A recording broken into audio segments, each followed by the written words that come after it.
Hi, this is Mrs. Yecko, Crest Memorial School, and I've gotten a lot of questions from people in the community, students and parents about the face shields that our school is producing for the community first responders. People want to know how are they made, how difficult they are to make them, and what gave me the idea. I got the idea about a week ago, not even. I was doing social media and I saw this post from my sorority sister in Scranton, Pennsylvania. And it said, check out this amazing face shield made by 14-year-old Louis Beardell. And they were using them in her hospital. She's a nurse anesthetist up in Scranton. So I thought, well, we could make something like that. It looked pretty simple. So I got in touch with Mr. Fritz, our science teacher, and we started communicating back and forth about how it would be to make something like this. And luckily, out on the internet, there's a lot of open source material or things that are Creative Commons. And you can go on websites like Thingiverse, MakerBot, and get a very simple face shield to make for the 3D printer. And actually, this one right here is the one that Mr. Fritz and I are mostly producing. So we went here and we downloaded the files. And Mr. Fritz and I both have a program or an app called Cura. Looks like this. And all we need to do is take that file. And where are my downloads? Was in, I'm gonna try this one. Files. Oh, not it. That's not the one we wanted. I'm guessing it's this one. File. Yep, it's it. Okay. So we'll load on here, and that's sort of what it's going to look like. And then the program has to slice it. And slicing it is just its way of saying preparing for it. And you can save it.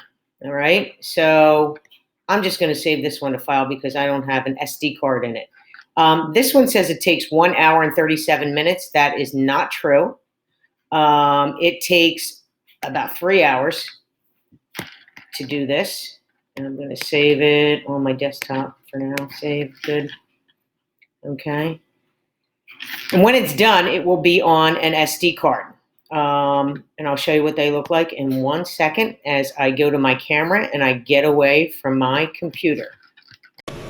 Okay, so once everything's been loaded onto the SD card, which looks like this, got that? Okay, the SD card goes in the 3D printer in this little slot right here. And you just click on whatever the file is called. This one's called AAAA Face Shield, so I wouldn't miss it. And it will print it. This one has about an hour left to print. If something should happen and we lost power and this cut out, which it already did today, it wouldn't be a problem. It looks just like this. And this is what takes about 3 hours to print. This comes apart like this. It's part of the design. And I'm going to show you in a minute how we put them together. So I'm back in my trusty kitchen and I'm ready to go. Now we just have to put them together. Before we do, I just want to show you, there were other designs that we found online that could work. This kind of design, you'd have to punch holes in the front of the plastic, and sometimes that doesn't stick on real well. Same thing with this one. And here's the real problem with these. You need elastic to go on here so you can put it on your head. And I can't find any elastic anywhere. We are solving that problem with good old-fashioned rubber bands. Okay, so the first thing we need to do to this is well, they're straight pieces of plastic, is just attach some foam to it so it doesn't hurt the wearer's head. And I really have an appreciation for nurses or anybody who works with gloves on all the time, because it's really hard to cut sticky things with gloves on, as you can see, and let alone put them where they belong. All right, so we stick this to the front of the band so it doesn't hurt the person's forehead. Okay, and working on there.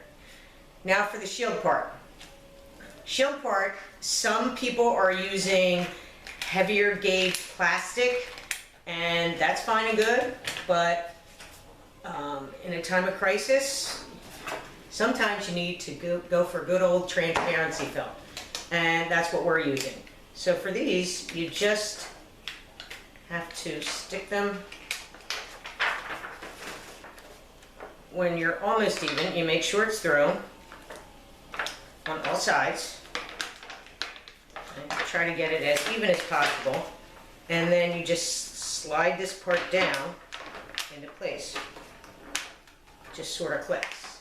Then we take the handy dandy rubber band and put it on there, and then we have a face shield ready to go, and that's it. We deliver them. We've delivered probably, or have orders for at least 100, and we're expecting more to come in.